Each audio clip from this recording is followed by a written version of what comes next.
Assalamualaikum warahmatullahi wabarakatuh.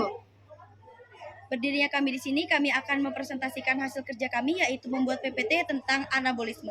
Sebelumnya, izinkan memperkenalkan diri. Perkenalkan, nama saya Arnia Dela Putri dan rekan saya Angga Setiawan sebagai pembaca, Claudia Sandra Cynthia sebagai pembaca, Dewi Ardianti sebagai pembaca. Materi yang pertama akan dibacakan oleh Dewi Ardianti. Saya persilahkan. Pengertian anabolisme.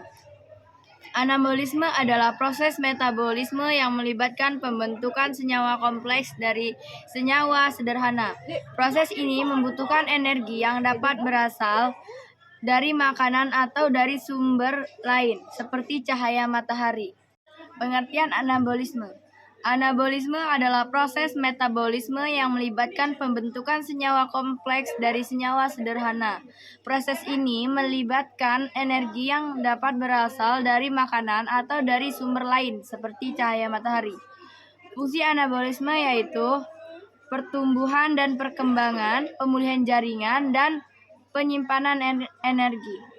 Berikut penjelasannya. Anabolisme karbohidrat adalah proses pembentukan karbohidrat dari senyawa sederhana seperti karbon dioksida dan air. Fotosintesis adalah contoh anabolisme karbohidrat. Anabolisme protein. Anabolisme protein adalah proses pembentukan protein dari asam amino. Sintesis protein adalah contoh anabolisme protein.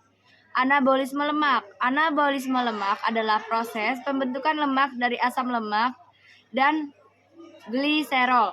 Liposintesa adalah contoh anabolisme lemak. Anabolisme asam nukleat.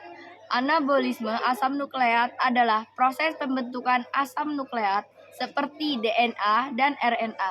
Siklus replika adalah contoh anabolisme asam nukleat.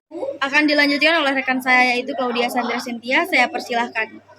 Faktor yang mempengaruhi: 1. Ketersediaan nutrisi. Anabolisme membutuhkan nutrisi seperti karbohidrat, protein, lemak, vitamin, dan mineral. Yang kedua, ketersediaan energi. Anabolisme membutuhkan energi untuk membentuk senyawa kompleks. Energi ini dapat berasal dari makanan atau dari sumber lain seperti cahaya matahari. Yang ketiga, ketersediaan enzim. Enzim adalah protein yang membantu mempercepat reaksi kimia. Dalam tubuh, anabolisme membutuhkan enzim untuk berlangsung. Pentingnya anabolisme. Anabolisme adalah proses penting yang diperlukan untuk pertumbuhan, perkembangan, dan pemeliharaan tubuh. Oleh karena itu, penting untuk menjaga agar anabolisme berjalan lancar dengan mengonsumsi makanan yang sehat dan bergizi. Contoh anabolisme: 1. Fotosintesis. Fotosintesis adalah proses pembentukan karbohidrat dari karbon dioksida dan air menggunakan energi cahaya matahari. 2. Sintesis protein. Sintesis protein adalah proses pembentukan protein dari asam amino.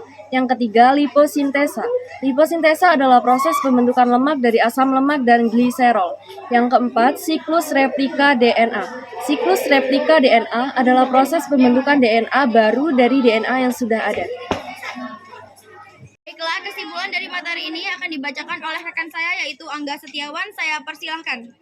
Kesimpulan, anabolisme adalah proses metabolisme yang melibatkan pembentukan senyawa kompleks dari senyawa sederhana. Proses ini membutuhkan energi yang dapat berasal dari makanan atau dari sumber lain. Anabolisme memiliki beberapa fungsi penting dalam tubuh, yaitu pertumbuhan dan perkembangan, pemeliharaan jaringan, dan penyimpanan energi. Baik, itulah presentasi dari kami. Jika ada salah kata, kami mohon maaf sebesar-besarnya. Kepada Allah Subhanahu wa Ta'ala, kami mohon ampun. Kami akhiri. Wassalamualaikum warahmatullahi wabarakatuh.